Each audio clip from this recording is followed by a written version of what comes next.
আমার কাছে একবার ঢাকায় এক হাজী সাহেব আসছেন, অনেক আগের কথা। এক সময় তিনি টিউনও ছিলেন। আমাকে বলে যে হুজুর খুব বিপদে আছি। আমি কি বিপদ?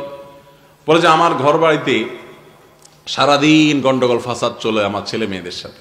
কি নিয়ে আস গন্ডগোল ফাসাদ করেন? গন্ডগোল ফাসাদ তো ভালো জিনিস না, আপনি গন্ডগোল ফাসাদ করেন। বলে না, আমি তো করি না, আমি বিভিন্ন আমার জায়গা আছে, অমুক জায়গাটা অমুক গরিবরে লেখা দিয়ে দিছি, অমুক সম্পদটা অমুক ভালো কাজে দিয়ে দিছি, এভাবে আমি বড় বড় দাগে জায়গা জমিগুলো দিয়ে দিচ্ছি। এটা দেখে আমার ছেলে মেয়েরা বলে আব্বা দান তো সবাই করে, আমাদের আছে যে কয়েকটা, তুমি সব যেভাবে দেয়া শুরু করছো এভাবে দিলে আমরা তো এক সময় রাস্তায় দাঁড়াইতে হবে, এত দান করে নাকি মানুষ? তোমার যা আছে সেখান থেকে তুমি 10% 20% দান করো, তাও তো অনেক হয়। তুমি যেভাবে দিতেছো তাতে 50% 70% দান করে দিবা, আমরা থাকবো কিভাবে, চলবো কিভাবে? এত দান করা কি ইসলাম বলছে? বলো তো দেখি, কোনো হুজুরে জিজ্ঞাসা করো তো। তো আমি বললাম ছেলেরা তো খারাপ বলে নাই, ঠিকই তো বলছে। আপনি এত দান করবেন কেন? রাসূল আকরাম সাল্লাল্লাহু আলাইহি ওয়াসাল্লাম বলেছেন দান করতে করতে সব দিয়া, তোমার সম্পদের সব দিয়ে তুমি দুনিয়াতে চলে যাবা, তোমার মরার পরে তোমার ছেলে মেয়ে মানুষের কাছে হাত পাতবে, এটা আল্লাহ পছন্দ করেন না। বরং তাদের জন্য কিছু সম্পদ রেখে যাও, আল্লাহই তো বলছেন। রাসূল আকরাম সাল্লাল্লাহু আলাইহি ওয়াসাল্লাম হাদিসে আসছে, তাহলে আপনি কেন সব দান করেন? ঠিকই তো বলছে আপনার ছেলেরা, আমি তো তাদের পক্ষে। কার হুজুর থামেন থামেন, কথা শেষ হয় না এখনো, এত সকাল আপনি পক্ষ নিয়ে নাম কিছু বলেন। তো বলে যে হুজুর কাহিনী হইল, আমি সরকারি চাকরি করছি বাবা, যে কয় টাকা বেতন পাইছি সেগুলো দিয়া খায়া পরে ছেলে মেয়েকে পড়ানোটাই কঠিন ছিল। এই যত জমি জমা, যত বাড়ি গাড়ি যা দেখতেছেন সব হারাম টাকা বাবা। তখন বুঝি নাই, কামাই করছি। এখন দিন যত গেছে দেখতেছি আমি নিঃসঙ্গ হয়ে যাচ্ছি। ছেলেরা মোজ মাস্তিতে আছে, ফুর্তিতে আছে, বাপের পয়সা কড়ি আছে, গায়ে তেল আছে, গাড়ি হাঁকায়, মোটর সাইকেল হাঁকা, হ্যাঁ, দোতলা জায়গা তিনতলা হন হন করে সিঁড়ি বাইয়া উঠে এই বাড়ির থেকে ওই বাড়ির খোঁজ খবর নেয়।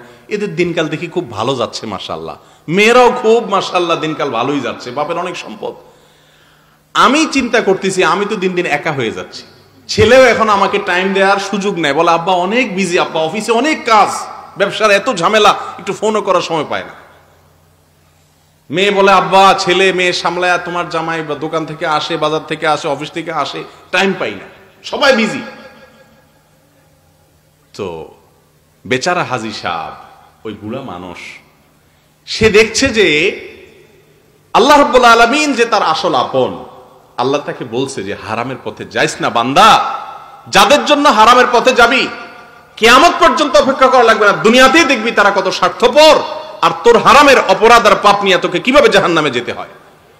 তিনি বলেন যে হুজুর আমি এটা বুঝে গেছি, এখন আমি নিঃসঙ্গ হয়ে যাচ্ছি, একা হয়ে যাচ্ছি, সাথের বন্ধু একের পর এক মরে শেষ হয়ে যাচ্ছে, আমি বুঝতেছি যে কোনো সময় আমার সিরিয়াল এসে যাচ্ছে, ছেলে মেয়েরা মোজ মাস্তিতে আছে, ফুর্তি ফার্তাতে আছে, তারা তো জানে না এ বাপের যা সম্পদ আছে সব 2 নম্বর পথে কামানো। তো আমি মাসআলা জানছি আলেমদের কাছ থেকে যে এগুলো তো দান করে দেওয়া ছাড়া উপায় নাই, মালিক খুঁজে পাবো না, কোথায় কখন সরকারি চাকরি করছি, কার কাছ থেকে ঘুষ খাইছি, ওই লোকরে খুঁজে এখন হদিসে পাবো না। তো এই জন্য আমি এগুলা দান করে করে মুক্ত হওয়ার চেষ্টা হচ্ছি, যাতে করে কিয়ামতের দিন আমি ধরা খাইতে না হয়। ওরা তো আর সেটা বুঝে না, আর ওদেরকে তো সেটা বলাও যাচ্ছে না। এরকম আল্লাহর বান্দা তওবা করে ফিরে আসছেন, এরকম মানুষ আমি বহু দেখছি, দেখার সুযোগ আমার হয়েছে। আল্লাহ তাআলা আমাদের সবাইকে হক হালালি চলার তৌফিক দান করুন।